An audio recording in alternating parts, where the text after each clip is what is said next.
Untuk mami-mami pun yang mungkin secara ibu rumah tangga juga ingin pompa, kapan sih seharusnya baiknya aku tuh start untuk memompa kapan gitu. Nah ini sekarang aku ambil contoh kalau semisal kita adalah ibu yang bekerja, kita punya masa cuti ya kurang lebih 3 bulan lah, tapi nggak semua perusahaan. Hai mami-mami, apa kabar semuanya?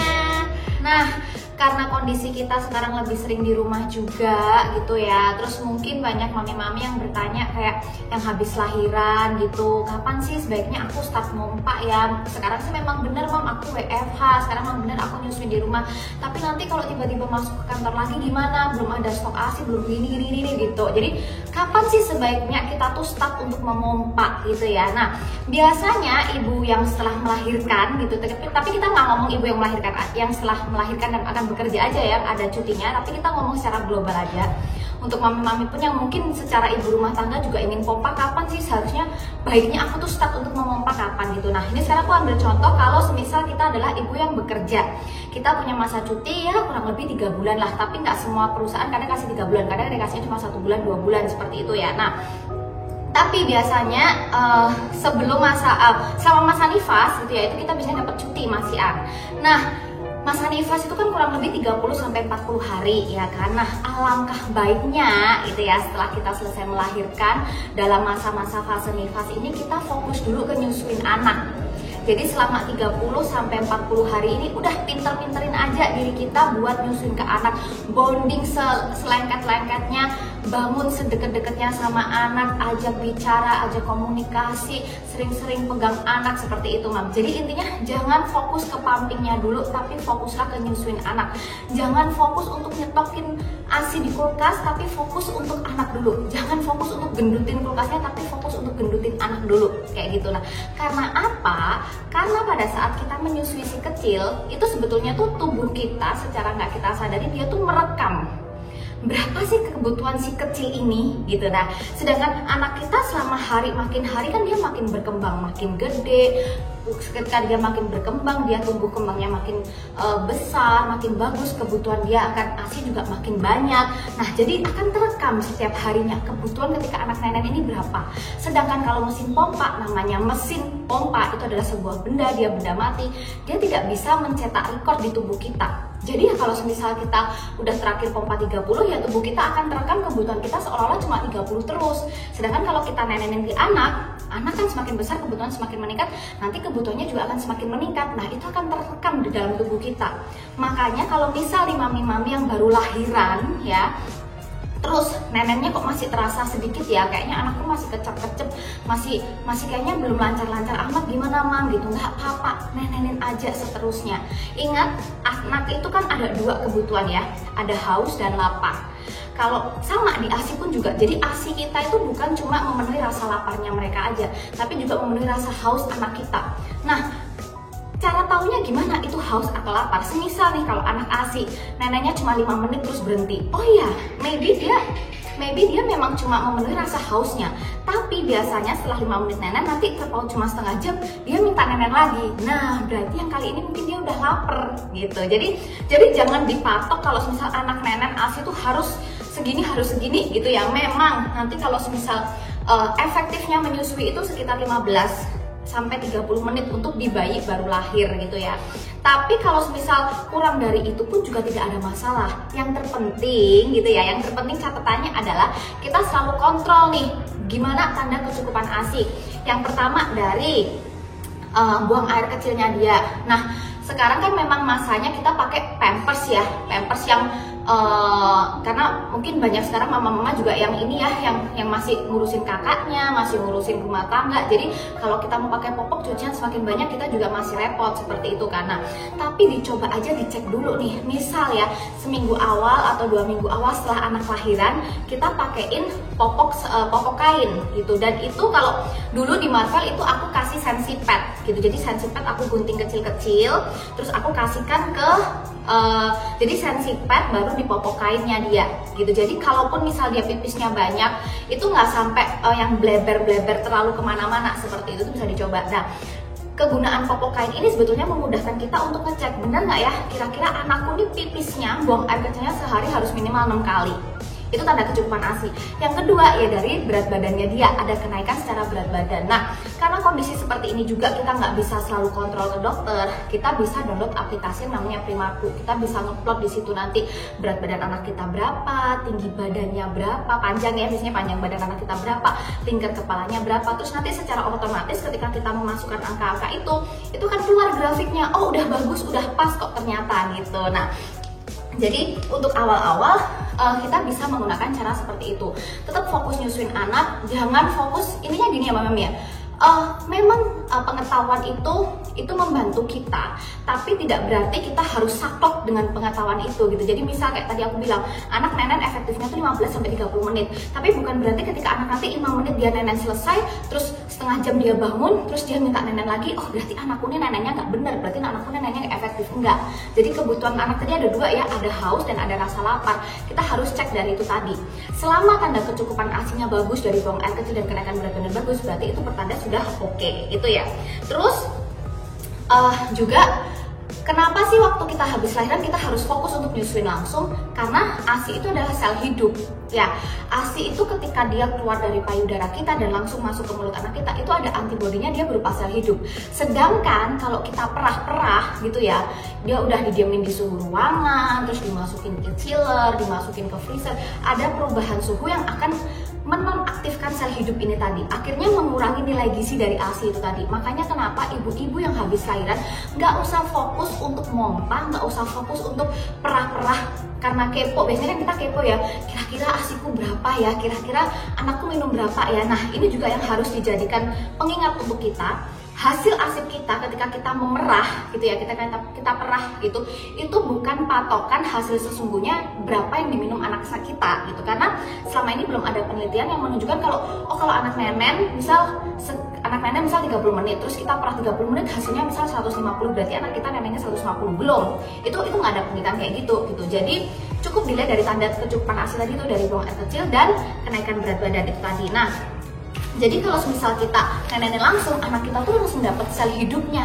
dari tubuh kita. Sedangkan kalau misal anak kita udah kita pumping, otomatis pasti karena perubahan suhu tadi menurunkan nilai gizi dari ASI kita, seperti itu. Terus habis itu jadi 2 minggu awal kita nggak pompa ya. 2 minggu awal tuh benar-benar fokus ke nyusuin anak, kita belkatan juga kita perhatiin, terus kita juga edukasi diri seperti itu ya. Intinya udah deh bangun bonding sedekat mungkin sama anak. Nah, setelah 2 minggu itu kalau semisal memang kita yang bekerja gitu ya, itu kita baru boleh pompa. Oke, tetapi pompa ini bukan suatu keharusan. Misal kayak berarti aku harus jamin nih sehari misal anakku 12 kali, oke lah berarti aku sehari 12 kali pompa. Nggak perlu kayak gitu. Kan kita lagi punya waktu misal 40 hari ya setelah masa nifas itu ya. Nah, 2 minggu kita fokus nyusuin, 2 minggu berikutnya kita baru mulai, 2 minggu setelah kita fokus nyusuin kita boleh memulai untuk pompa. Nah, tapi gini, pompanya itu kalau bisa coba dulu setiap sebelum kita tidur dan setiap kita bangun pagi. Kenapa? Karena pada saat kita tidur gitu ya, itu kan biasanya kita tidur kan malam ya. Nah, hormon prolaktin itu lagi tinggi. Makanya sebelum kita tidur, kita kosongin dulu payudara. Tujuannya apa kita kosongin payudara? Supaya nanti pada saat kita tidur, hormon prolaktin yang tinggi itu akhirnya tubuh kita ngerti, oh ini payudaranya kosong, stoknya dia lagi kosong, berarti kita harus isi sampai full gitu. Sedangkan kalau semisal kita nggak kosongin payudara, ibaratnya gini, payudara kita udah ada sisanya separuh segini ya, terus kita tidur, akhirnya tubuh kita tuh cuma ngeresponnya kebutuhannya cuma segini doang gitu.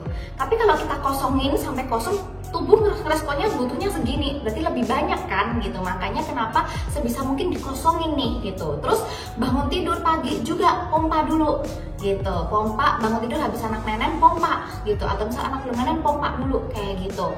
Nah, kalau semisal yang bangun tidur gitu ya, atau semisal pas mau tidur terus takut, aduh mam nanti kalau dipompa sampai kosong terus tiba-tiba anak kebangun gimana mam, nanti neneknya bakal habis. Enggak ya, jadi sebetulnya ASI di payudara kita itu tidak akan pernah diproduksi sampai habis bersih, jadi nggak pernah sampai 0%, pasti ada sisanya, ada depositonya. Nah, cuma memang ketika ASI di payudara kita kosong, biasanya baby itu butuh effort lebih untuk dia nenen, akhirnya dia akan semakin kayak narik-narik lah, semakin agak cranky gitu ya, mungkin ya Allah kayak karena dia juga harus merangsang lebih kan supaya ASI mamahnya keluar lebih banyak kayak gitu. Jadi itu hal yang normal, cukup ditenangin aja, tenang ya mami tadi habis kosongin payudaranya, adik haus lagi, yuk kita sama-sama ya adik, sama-sama kenyot ya mami juga. Terus sambil kita relax, kita sambil tutup mata, bayangin ada air yang mengalir seperti itu. Nah itu juga mempercepat proses LDR. Nah proses LDR itu yang akan mengaktifkan supaya produksi ASI itu semakin lancar gitu. Nah ini juga benefitnya untuk kita nenenin langsung, nyusuin langsung ya.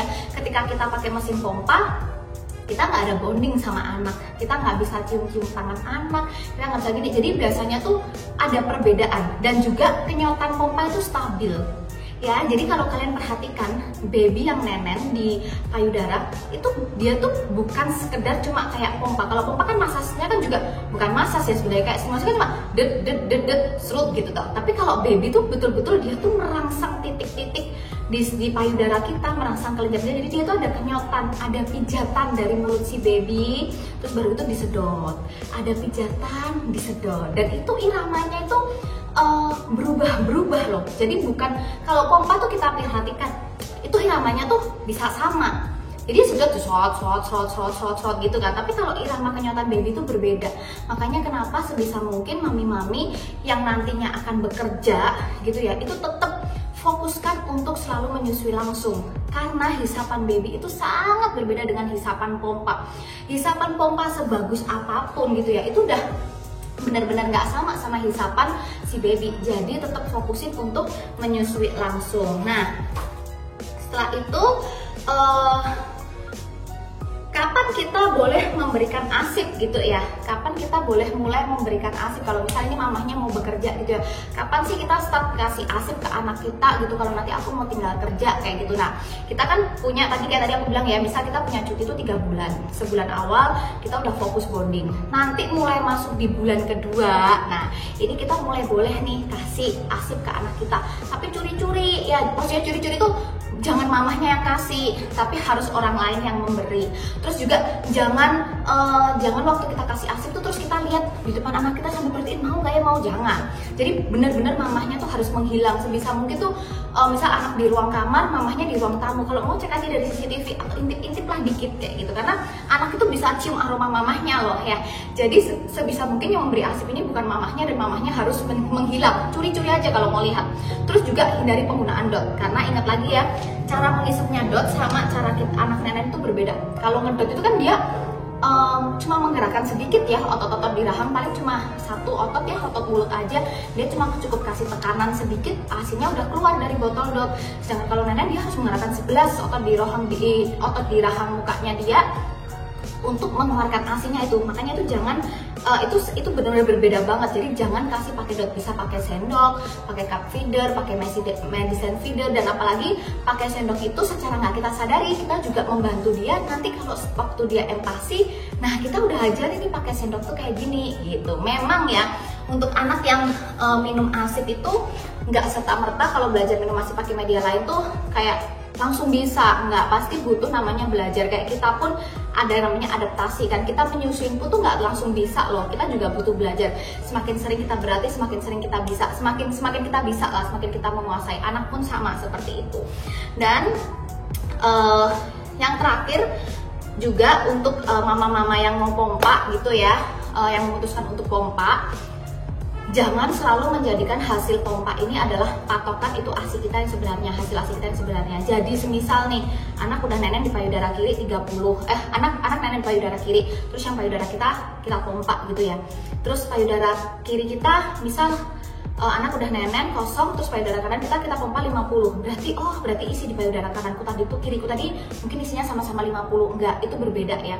Kenyotan anak itu satu-satunya yang bisa mengosongkan payudara secara maksimal, pompa tidak gitu ya. Jadi ini benar-benar cara kerja yang berbeda. Jadi jangan dibuat patokan gitu ya.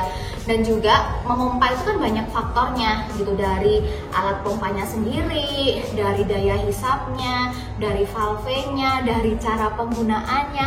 Lain pompa, lain cara penggunaan. Pompa elektrik, pompa manual itu udah lain penggunaan. Nah dengan bermacam-macamnya pompa itu kita juga perlu mengenali mesin pompa kita tuh kayak gimana, supaya kita ya ibaratnya tuh ketika kita bisa menggunakan produk secara efisien gitu ya, itu juga pasti hasil yang kita dapatkan juga pasti lebih maksimal seperti itu. gitu. Ini ya kalau pakai pompa itu juga sebisa mungkin ini diatur mode hisap dan mode masasnya. Kayak tadi aku bilang kalau baby nenek itu kan nggak serta merta dia cuma srup, tapi dia ada kayak kremes baru disedot. Nah di pompa pun juga sama gitu. Nah kalau misalnya kalian lihat di mode pompanya Mam Upung itu dia ada mode hisap plus mode masas. Nah mode hisap dan mode masas kita tuh secara otomatis akan berganti. Dia itu sebetulnya mengikuti gerakan si baby, makanya ketika dia masas terus dihisap, masas terus dihisap kayak gitu. Dan juga tingkatan kita boleh atur tuh naik turunnya kayak gitu, karena ibaratnya kalau kita pas mompa pas awal gitu kan tiba-tiba gitu, nanti kalau udah agak ngangkah semakin dalam, semakin kalau kita mau sampai kosongin lagi, misal kayak kita minum semakin bawah kan kita sedotnya biasanya semakin kenceng ya, sampai bunyi, biasanya sampai gelasnya bunyi kruk gitu kayak kita minum aqua gitu contohnya. Nah itu juga sama mode masas tuh juga kalau bisa diatur-atur gitu, irama ritmenya diatur-atur untuk memaksimalkan pengosongan di payudara itu. Jadi terus kalau untuk nyetoknya kapan sih kita bisa mulai nyetok gitu ya. Nah menurut aku kalau nyetok itu nggak perlu sampai satu kulkas penuh. Memang sih sebetulnya kadang kita merasa kayak kalau satu kulkas penuh tuh kita merasa lebih nyaman, kita merasa lebih tenang, tapi sebetulnya nggak perlu. Yang terpenting adalah cukup, oke? Karena pada saat nanti kita misal masuk kantor gitu ya,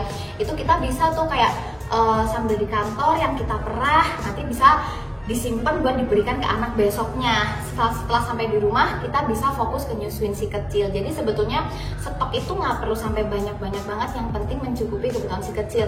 Dan anak kita kalau misal ditinggal kerja gitu ya, terus neneknya nggak sebanyak yang kalau misal dia sama kita gitu, itu nggak apa-apa, itu hal yang normal. Anak kita tuh pinter, nanti dia akan balas dendam ketika mamanya udah pulang. Jadi mamanya pulang kerja, dia akan balas dendam, dia akan nenen sebanyak-banyaknya untuk memenuhi kebutuhan dia seharian setelah ditinggal sama mamahnya, seperti itu. Jadi itu tadi sharing dari aku, semoga bisa bermanfaat ya. Kayak bertanya-tanya harus pompa kapan, pompa cepet atau enggak kayak gitu. Nah semoga ini bisa membuka wawasan kita. Yang terpenting itu bukan di pompanya, tapi fokuslah untuk menyusui anak kita. Semakin sering kita di rumah, semakin sering kita harus fokus untuk menyusuin anak kita. Ibaratnya kalau kita mau kasih asik gitu ya, atau kita mau pompa tuh 30% aja dari kebutuhan. Tapi sebisa mungkin itu lakukan kalau kalian tuh benar-benar kepepet. Kalau nggak kepepet banget udah nggak usah. Fokus aja untuk nyusuin, karena ASI itu luar biasa. Ketika anak kita nenen, itu benar-benar apa yang dibutuhkan sama dia itu disediakan dari tubuh kita untuk anak kita. Jangan kalau pompa enggak. Pompa kan nggak punya sensor apapun. Jadi kalau kita pompa ya pompa aja ASI. Bagus nggak kan menyetop? Bagus dong ASI. Tapi tidak sesuai dengan kebutuhan anak. Sedangkan kalau dia menyetop langsung, mulutnya nempel langsung sama payudara kita, langsung ketahuan. Oh butuhnya ini loh. Oh lagi butuh ini loh. Lagi minta ini loh tubuhnya si anak kita. Jadi langsung dipenuhin sama tubuh kita, langsung direspon kayak gitu. Nah makanya selalu fokuskan utama untuk menyusui langsung. Apalagi di tengah kondisi seperti ini ya. ASI itu mempunyai antibodi yang sangat luar biasa. Jadi terus keras kepala untuk menyusui si kecil secara langsung. Oke, terima kasih semuanya. Semoga bermanfaat ya. Bye-bye.